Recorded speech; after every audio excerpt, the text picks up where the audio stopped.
Hello दोस्तों, मैं अनामिका सिंह स्वागत करती हूँ एक बार फिर से आप सबका अपने YouTube channel hi fi study में। फ्रेंड्स, हम ज्योग्राफी में अब तक ब्रह्मांड पढ़ चुके हैं और आज का जो हमारा टॉपिक है वो आकाशगंगा।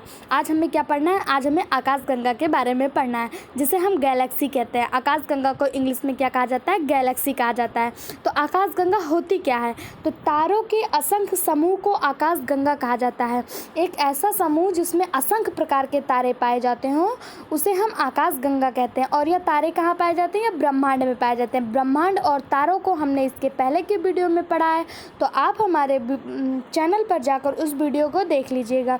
आज हम पढ़ेंगे आकाशगंगा। आकाशगंगा कैसा है? तारों के असंख्य समूह को आकाशगंगा कहा जाता है। आपको बता दें कि 100 अरब आकाशगंगा जो होती हैं, एक ब्रह्मांड में कितनी आकाशगंगाएं हैं? तो 100 अरब आकाशगंगाएं हैं। ब्रह्मांड में कितनी आकाशगंगाएं हैं?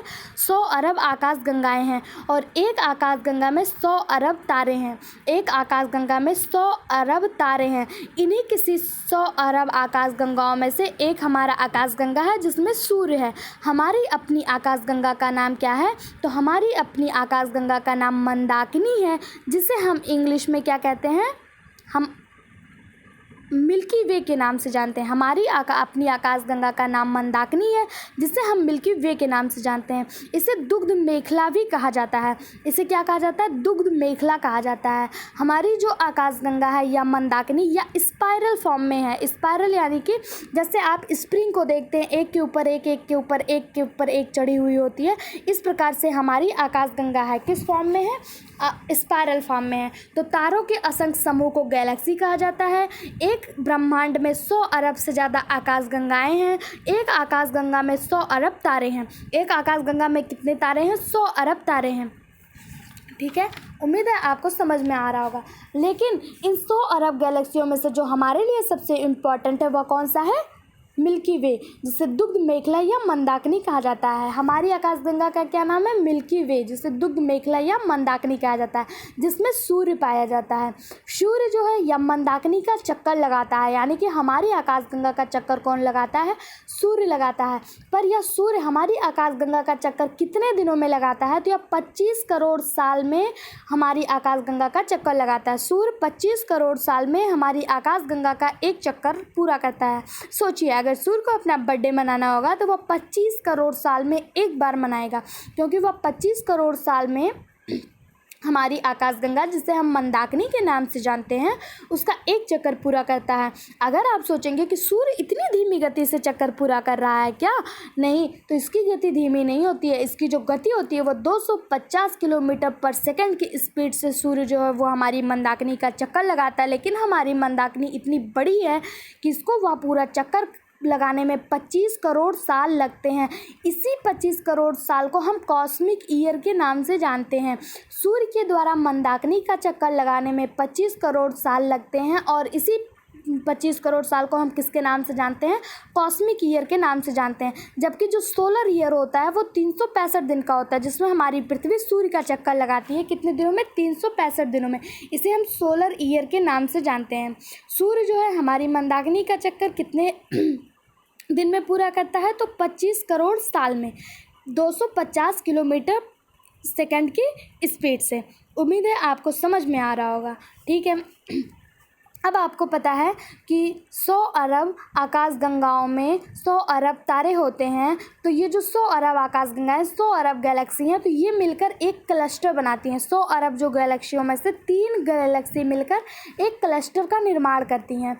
3 गैलेक्सी मिलकर क्या बनाती हैं? एक क्लस्टर बनाती हैं। 3 गैलेक्सी मिलकर क्या बनाती हैं? एक क्लस्टर बनाती हैं। हमारी गैलेक्सी यानी हमारी जो मंदाकिनी है, इसके सबसे करीबी कौन सी गैलेक्सी है? तो देवयानी, जिसे हम एंड्रोमेडा के नाम से जानते हैं। मंदाकिनी की सबसे करीबी गैलेक्सी देवयानी, जिसे क्या कहा जाता है? एंड्रोमेडा कहा जाता है। मंदाकिनी का सबसे करीबी गैलेक्सी कौन सा है? देवयानी, जिसे किस नाम से जानते हैं? तो एंड्रोमेडा के नाम से जानते हैं। सूर्य का सबसे करीबी तारा कौन सा है? सूर्य का जो सबसे करीबी तारा है उसे प्रॉक्सिमा सेंचुरी कहते हैं। अगर आपसे पूछा जाए हमारा सबसे करीबी तारा कौन सा है, तो हमारा सबसे करीबी जो तारा है उसे सूर्य कहा जाता है। लेकिन अगर पूछा जाए सूर्य का सबसे करीबी तारा कौन सा है, तो सूर्य का सबसे करीबी तारा प्रॉक्सिमा सेंचुरी होती है। सूर्य का सबसे करीबी तारा कौन सा है? प्रॉक्सिमा सेंचुरी है। मंदाकिनी के सबसे करीब कौन सा है, कौन सा गैलेक्सी है? तो देवयानी, जिसे हम इंग्लिश में एंड्रोमेडा के नाम से जानते हैं। 3 गैलेक्सी मिलकर किसका निर्माण करती हैं? 3 गैलेक्सी मिलकर एक क्लस्टर बनाते हैं। 3 गैलेक्सी मिलकर क्या बनाते हैं? एक क्लस्टर बनाते हैं। 3 गैलेक्सी मिलकर एक क्लस्टर बनाते हैं। सोलर ईयर कितने दिन का होता है? 365 दिन का। सोलर ईयर कितने दिन का होता है? 365 दिन का। सूर्य हमारी मंदाकिनी का चक्कर कितने दिनों में पूरा करता है? तो 25 करोड़ साल में। सूर्य हमारी मंदाकिनी का चक्कर 25 करोड़ साल में पूरा करता है। सूर्य यह चक्कर किस दिशा में लगाता है? तो यह एंटी क्लॉकवाइज लगाता है। सूर्य जो है वो मंदाकिनी का चक्कर एंटी क्लॉकवाइज लगाता है 250 किलोमीटर पर सेकंड की स्पीड से। दुग्ध मेखला का दूसरा नाम मंदाकिनी। मंदाकिनी को इंग्लिश में क्या कहा जाता है? मिल्की वे। हमारी गैलेक्सी का नाम मिल्की वे। हमारी गैलेक्सी के सबसे पास वाली गैलेक्सी को क्या कहते हैं? तो देवयानी यानी कि एंड्रोमेडा कहते हैं। हमारी गैलेक्सी के सबसे पास वाली गैलेक्सी को देवयानी यानी कि एंड्रोमेडा कहते हैं। सूर्य का सबसे करीबी तारा प्रॉक्सिमा सेंचुरी। सूर्य का सबसे करीबी तारा प्रॉक्सिमा सेंचुरी। और हमारे सबसे करीबी तारा सूर्य। हमारे सबसे करीबी तारा कौन है? सूर्य है। हमारे सबसे करीबी तारा सूर्य है। ठीक है। मंदाकिनी जो होती है वो स्पाइरल फॉर्म में होती है। यह हमने आपको बताया। मंदाकिनी किस फॉर्म में होती है? तो यह स्पाइरल फॉर्म में होती है। इस मंदाकिनी के एकदम किनारे पर सूर्य होता है। सूर्य कहाँ होता है? मंदाकिनी के एकदम किनारे पर। सूर्य से बहुत दूरी पर स्थित तारों के समूह को तारामंडल कहते हैं। मंदाकिनी के किनारे पर सूर्य होता है और इसी सूर्य से थोड़ा दूरी पर स्थित तारों के समूह को तारामंडल कहते हैं। तारों के समूह को क्या कहते हैं? तारामंडल कहते हैं। 1 मिनट मैं आपको दिखा रही हूँ। सूर्य से दूरी पर स्थित तारों के समूह को तारामंडल कहते हैं। यहाँ पर चित्र में नहीं दिया हुआ है, यहाँ पर आप देख लीजिए, नहीं दिया हुआ है। ठीक है, आप ऐसे ही समझ लीजिए कि सूर्य जो है वह हमारी मंदाकिनी के एकदम किनारे पर स्थित है। आप अगर मंदाकिनी बना रहे हैं स्पाइरल फॉर्म में, जैसे कि यहाँ पे दिया हुआ है, तो यहाँ के एकदम किनारे पर जो है यहाँ पर सूर्य आपको दिखेगा। एकदम किनारे वाले भाग पर आपको यहाँ सूर्य दिखेगा और इसी सूर्य से थोड़ी दूरी पर स्थित तारों के समूह को तारामंडल कहते हैं। तारामंडल की संख्या कितनी है? तो 89 है। तारामंडल की संख्या कितनी है? 89। तारामंडल की संख्या कितनी है? 89। और सूर्य से जो करीब होता है उसे नक्षत्र कहा जाता है। यानी तारामंडल के बाद, तारामंडल ऊपर होगा और नक्षत्र बाद में होगा। नक्षत्र अगर आप सूर्य बनाते हैं, 1 मिनट का, इस कैसे आपको बताएं।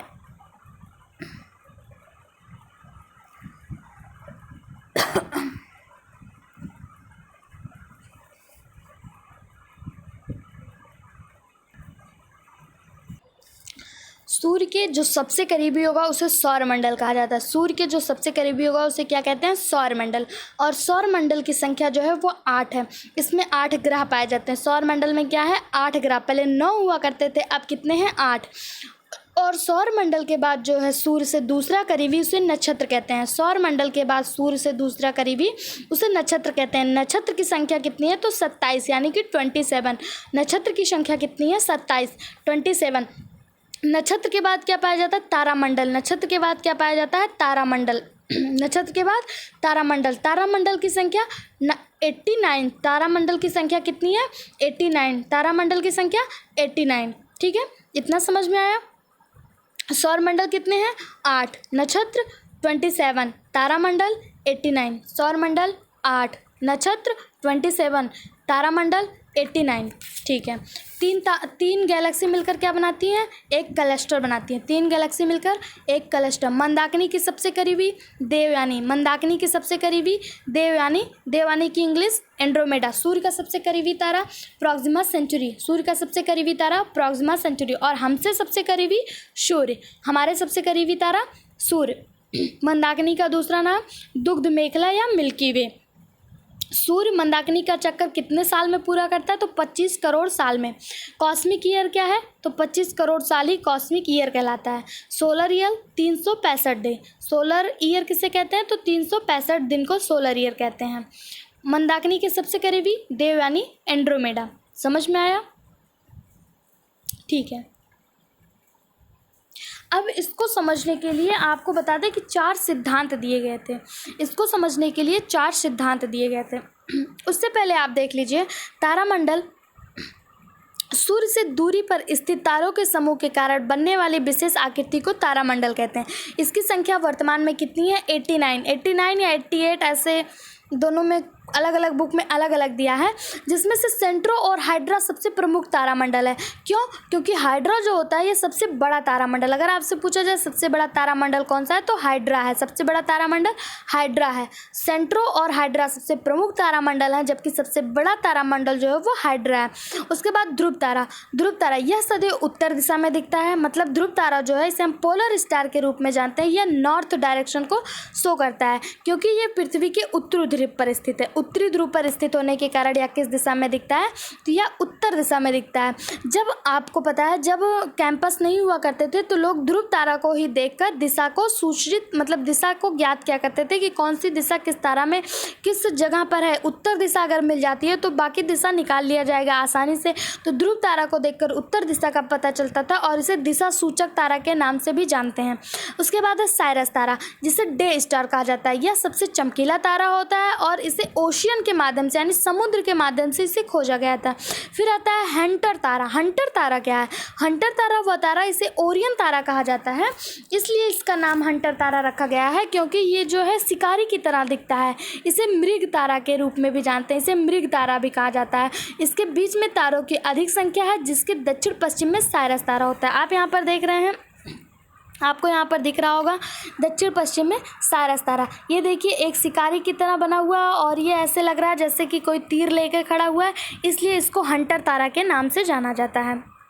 फिर आता है बृहद या सप्तऋषि तारा।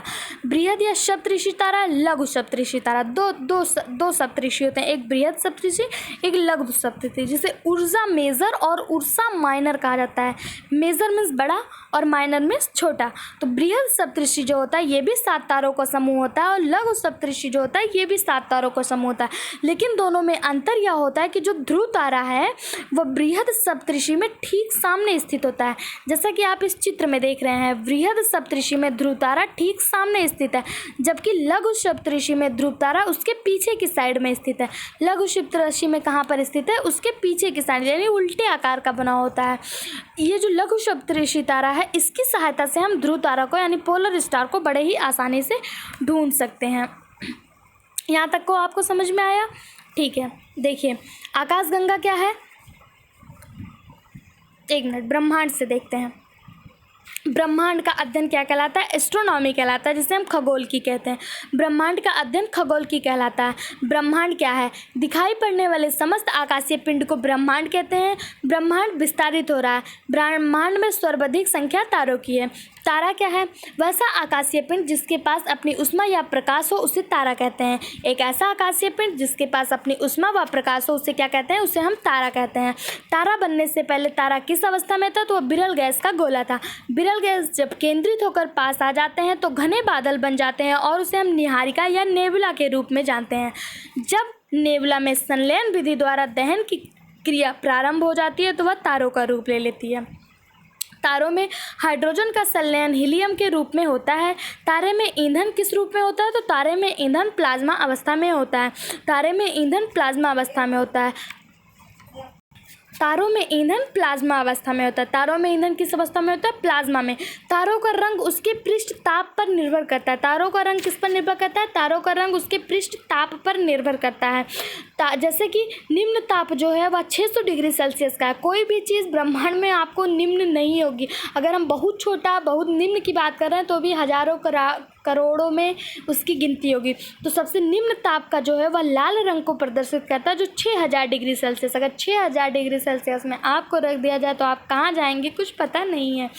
फिर उसके बाद आता है मध्यम ताप यानी मिडिल टेम्परेचर जिसे कहते हैं। यह सफ़ेद रंग यानी वाइट कलर को प्रदर्शित करता है। फिर आता है उच्च ताप, जैसे नीला, ये नीले रंग को प्रदर्शित करता है। ठीक है, तारों का भविष्य उसके प्रारंभिक द्रव्यमान पर निर्भर करता है। तारों का भविष्य किस पर निर्भर करता है?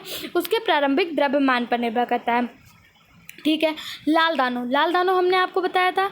लाल दानों, जब तारा यानी कि सूर्य का ईंधन समाप्त होने लगता है तो वह लाल दानों का रूप ले लेता है। लाल दानों का आकार बड़ा होने लगता है। ईंधन कितना परसेंट बचता है? 90%। जब तारे का ईंधन जो है वह 90% बचता है तो वह लाल दानों का रूप ले लेता है। यदि लाल दानों का द्रव्यमान सूर्य के द्रव्यमान से 1.44 गुना छोटा है तो वह किस में बदलेगा? श्वेत वामन में। यदि लाल दानों का द्रव्यमान सूर्य के द्रव्यमान से 1.44 गुना छोटा है तो वह किस में बदलेगा? श्वेत वामन में। इसी 1.44 को क्या कहा जाता है? चंद्रशेखर सीमा कहा जाता है। अब आप सोचेंगे कि श्वेत वामन क्या है यानी व्हाइट ड्वार्फ क्या है? तो इसे जीवाश्म तारा के रूप में कहा जाता है। यह छोटे तारा अंतिम रूप से श्वेत वामन अवस्था में ही चमकता है, यानी लाल दानों जो है जब श्वेत वामन में बदलेगा तो यह अंतिम रूप से इसी अवस्था में छोटा तारा चमकता है। श्वेत तारा को हम व्हाइट ड्वार्फ या जीवाश्म तारा के नाम से जानते हैं। फिर आता है श्वेत तारा चेंज होता है ब्लैक वामन में यानी ब्लैक ड्वार्फ में। श्वेत वामन जब चमकना छोड़ देता है तो वह काला वामन का रूप ले लेता है। उस प्रकार छोटे तारे का क्या होता है? अंत हो जाता है।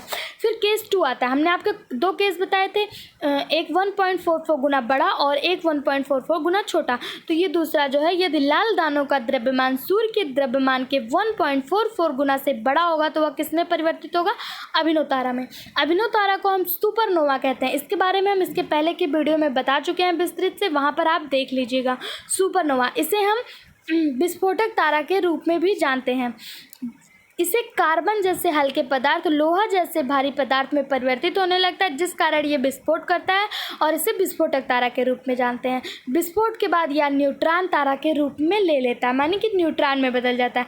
न्यूट्रॉन तारा क्या? न्यूट्रॉन तारा विस्फोट के बाद बनता है। इसका घनत्व उच्च हो जाता है और आकार छोटा रहता है। न्यूट्रॉन तारा का घनत्व जो है वो उच्च हो जाता है और आकार कैसा होता है?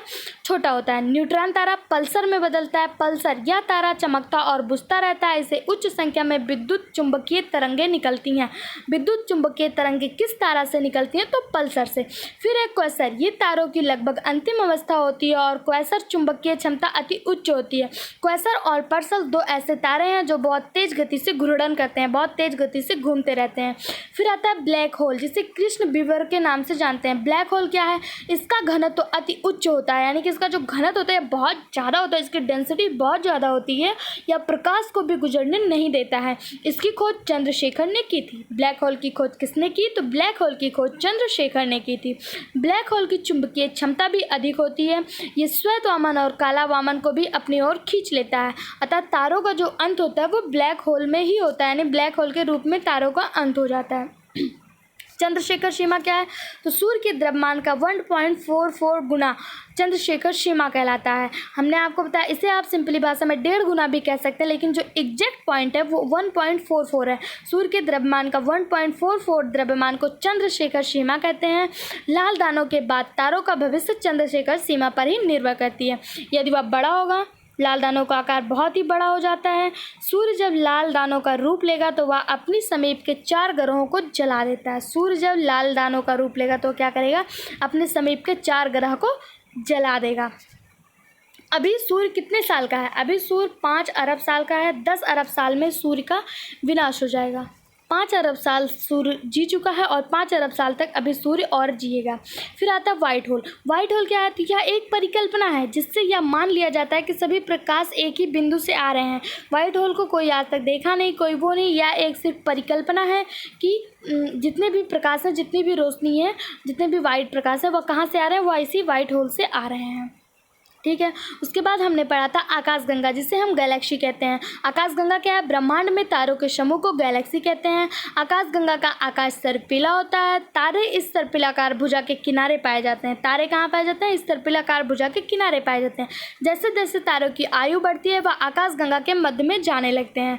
आकाशगंगा के मध्य में जब बहुत ज़्यादा तारे इकट्ठा हो जाते हैं उसे हम बल्ज कहते हैं। बल्ज, किसी भी चीज़, जब कोई भी चीज़ बहुत ज़्यादा इकट्ठा हो जाएगी, गुच्छा बन जाएगा, तो उसे हम क्या कहते हैं? बल्ज कहते हैं। इसी प्रकार जब आकाशगंगा में तारे जो बहुत ज़्यादा इकट्ठा हो जाते हैं उसे हम बल्ज कहते हैं। बल्ज, इसी बल्ज में ही ब्लैक होल पाया जाता है, यानी तारों का घनत्व जहाँ ज़्यादा होगा वहीं ब्लैक होल बनेगा, तो इसी बल्ज में क्या होता है? ब्लैक होल पाया जाता है। आकाशगंगा का निर्माण आज से 12 बिलियन वर्ष पूर्व ही हो चुका था। आकाशगंगा का निर्माण कब हुआ था? आज से 12 बिलियन पूर्व हो चुका था। ब्रह्मांड में लगभग 100 अरब आकाशगंगाएं हैं। ब्रह्मांड में लगभग 100 अरब आकाशगंगाएं हैं और प्रत्येक आकाशगंगा में लगभग 100 अरब तारे हैं। फिर आता है सुपर क्लस्टर। क्या होता है? तो 3 आकाशगंगाओं के समूह को सुपर क्लस्टर कहा जाता है। जिस सुपर क्लस्टर में हम रहते हैं उसमें भी 3 आकाशगंगाएं हैं। 3 आकाशगंगाओं के समूह को क्या कहा जाता है? सुपर क्लस्टर कहा जाता है। और जिस सुपर क्लस्टर में हम रहते हैं उसमें कितनी आकाशगंगाएं? उसमें भी 3 आकाशगंगाएं हैं। देवयानी क्या है? देवयानी हमारे सबसे करीबी, यानी हमारी आकाशगंगा के सबसे करीबी है देवयानी। इसे हम एंड्रोमेडा के नाम से जानते हैं। यह हमारी आकाशगंगा से 2.2 मिलियन प्रकाश वर्ष दूर है। कितना दूर है? 2.2 मिलियन प्रकाश वर्ष दूर है।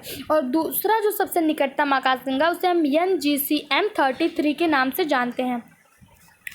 हमारी आकाशगंगा का नाम मंदाकिनी है। मंदाकिनी के सबसे पास जो आकाशगंगा उसे देवयानी कहते हैं और उसके बाद जो आता है उसे NGC M33 के रूप में जानते हैं। सूर्य जिस आकाशगंगा में उसे क्या कहते हैं? मंदाकिनी कहते हैं। मंदाकिनी के सबसे निकट एंड्रोमेडा यानी कि देवयानी, और देवयानी के बाद मतलब मंदाकिनी में दूसरा सबसे निकट तो NGC M33 है।